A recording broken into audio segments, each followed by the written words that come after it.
puts the bandage on, and it's treated like a health pack from a video game. She's basically fine for the rest of the road trip. We see a shot of Maya riding her motorcycle with her prosthetic leg on the right peg near the rear brake. She's on the road heading to her hometown in Oklahoma. Welcome to the motorcycle section of the review. Strap in, folks, put your gear and helmets on, and check your carburetors because I have a lot to talk about. So let's jump back to that stunt I didn't want to talk about. It was clearly concocted by someone who has zero knowledge of motorcycles.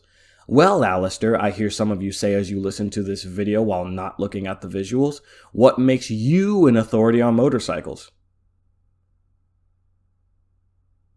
Firstly, Maya is hacking a Ducati Monster 796 through the ignition switch. The ignition switch has no software in it to hack. It is simply used to authenticate the person trying to ride it, just like a door needs a key in order to unlock it from the outside.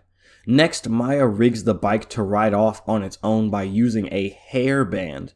This is impossible for several reasons. Firstly, look at the handlebar. There is no place for Maya to hook the hairband onto to keep the throttle wrung out without her touching it. And even if there was, the hairband doesn't have enough friction to keep the throttle in place. And even if it did, you'd need to hold the clutch, actually start the bike because Maya never did in this scene, knock the gear shift into first gear if it's in neutral, which it probably is if she can start the bike with the kickstand down, and then set up the hairband bullshit stunt. And even then, the dynamics and physics of a motorcycle do not allow you to send a bike flying forward on its own from 0 miles per hour to 25 miles per hour, or about 40 kilometers per hour if you're not a free man.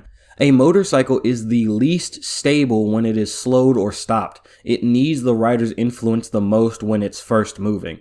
Look at this footage. Notice how I have to keep adjusting the handlebars to keep the bike up before getting up to speed. Once it gets going, the rider could essentially hop off and the bike will keep going on its own until it hits something or runs out of speed. There is a reason the bottom half of the bike is not visible before Maya launches it.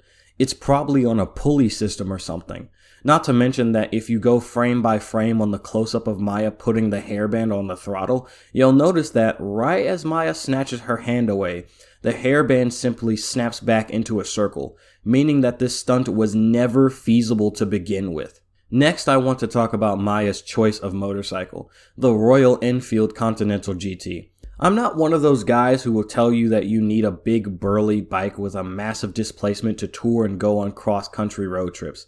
I've toured on the interstate on a Suzuki GS 500F, a bike whose top speed is a mere 115 miles per hour. And the Continental GT is perfectly fine to go on road trips as well, even for a 1,500 mile trip. It's not the bike, it's the mindset. However, the problem lies in the context. Maya is on the run from the eyes of the vengeful Kingpin Empire. The Royal Enfield may be a decent bike, but there is one thing it isn't: fast. This bike is slow as fuck. The 0 to 60 of a Continental GT is a lethargic 5.19 seconds. My old 2004 GS 500F had a 0 to 60 of 5.7 seconds. A Dodge Charger equipped with the Scat Pack has a 0 to 60 of 4.2 seconds, and my current 2005 Yamaha FZ6 has a 0 to 60 of 3.44 seconds.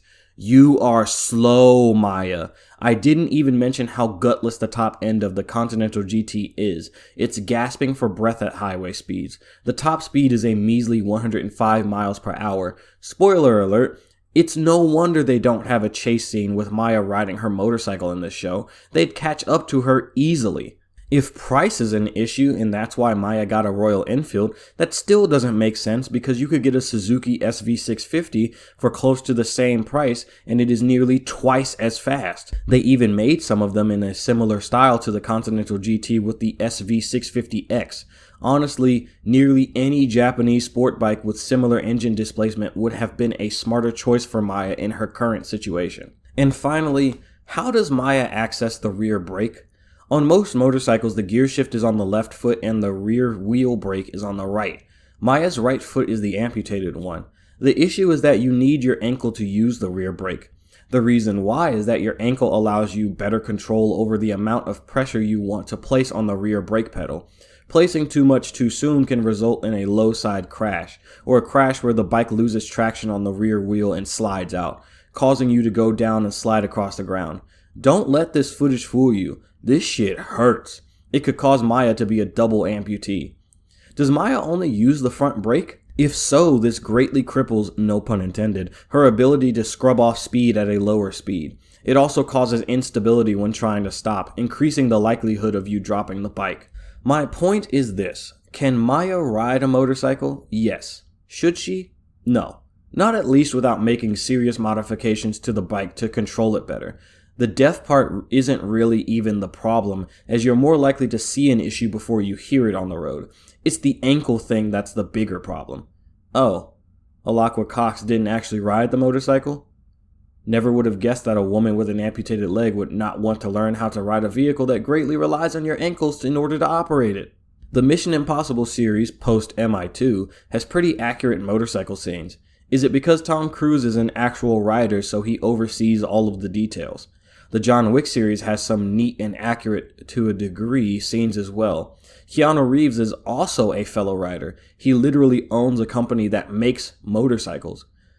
Oh, one day that Method 141 will be mine. Maybe, just maybe, you guys should have one person on set who's a motorcycle specialist to make sure none of this nonsense got past the smell test.